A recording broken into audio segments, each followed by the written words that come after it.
কাউনিয়া ও পীরগাছা উপজেলা নিয়ে গঠিত রংপুর ৪ আসন। প্রথম জাতীয় সংসদ নির্বাচন থেকে দ্বাদশ জাতীয় সংসদ নির্বাচন পর্যন্ত এই আসনে বিএনপি থেকে একবার এমপি নির্বাচিত হয়েছিলেন। এছাড়া বাকি সময়টা দখলে ছিল আওয়ামী লীগ ও জাতীয় পার্টির।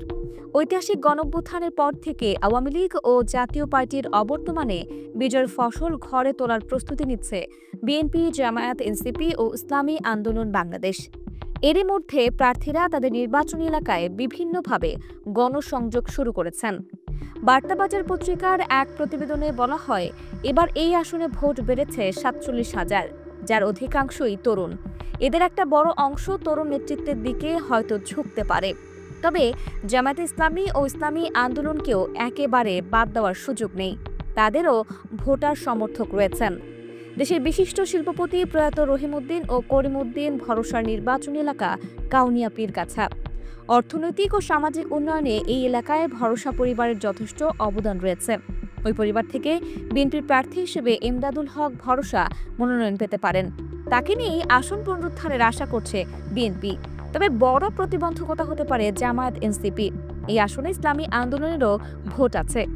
জাতীয় নাগরিক পার্টির সদস্য সচিব আখতার হোসেন এই আসনে নির্বাচন করবেন। এরই মধ্যে তাকে প্রার্থী হিসেবে ঘোষণা দিয়েছে এনসিপি। এ ব্যাপারে এনসিপির আহ্বায়ক নাহিদ বলেন, আখতার হোসেনের হাত ধরে উন্নয়ন অগ্রগতির মূল স্রোতে পা রাখবে কাউনিয়া পীরগাছা। এ সময় দলের দক্ষিণাঞ্চলের মুখ্য সংগঠক হাসনাত আব্দুল্লাহ আখতার হোসেনকে কাউনিয়ার ভূমিপুত্র হিসেবে পরিচয় করিয়ে দেন। এদিকে জামায়াতে ইসলামীর রংপুর মহানগরের আমির উপাধ্যক্ষ মাওলানা এটিএম আজম খান ও ইসলামী আন্দোলন বাংলাদেশের প্রার্থী হিসেবে মাওলানা মোহাম্মদ জাহিদ হাসানের নাম ঘোষণা করা হয়েছে।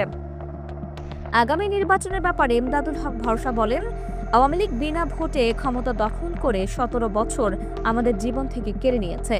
২০১৮ সালের নির্বাচনে মাত্র ২ ঘন্টায় লক্ষাধিক ভোট পেয়েছিলাম। ওই দিন মানুষ ভোট দেওয়ার সুযোগ পেলে আমার জয় নিশ্চিত ছিল। মানুষ এসব পরিবর্তনের সুযোগ খুঁজছিল। অবশেষে গত বছরের ৫ আগস্ট আমরা সেই সুযোগ পেয়েছি। আগামী নির্বাচন যদি সুষ্ঠু হয় তাহলে বিএনপির হারানো এই আসন পুনরুদ্ধার হবে বলে আশা করি। জামায়াতে ইসলামীর রংপুর মহানগর আমির এটিএম আজম খান বলেন, সব শ্রেণীর মানুষ জামায়াতকে একবার রাষ্ট্র ক্ষমতায় দেখতে চায়। এতদিন জাতীয় পার্টি আওয়ামী লীগের ওপর ভর করেছিল। ওই দলের অধিকাংশ নেতাকর্মী ইসলামপন্থী। আওয়ামী লীগের পেছনে থেকে তাদের অনেকের ক্ষতি হয়েছে, এটা এখন তারা বুঝতে পেরেছে। এছাড়া আওয়ামী লীগের সাধারণ কর্মী সমর্থকরাও এখন তাদের ভুল বুঝতে পেরেছে। সব মিলিয়ে বিবেকবান, দেশপ্রেমিক, খেটে খাওয়া মানুষ সহ সব শ্রেণীর মানুষের মাঝে জামায়াত ইসলামীকে নিয়ে ব্যাপক সাড়া জেগেছে। আশা করছি আগামী নির্বাচনে মানুষ তাদের ন্যায্য অধিকার আদায়ে জামায়াত ইসলামীকে সমর্থন দেবে।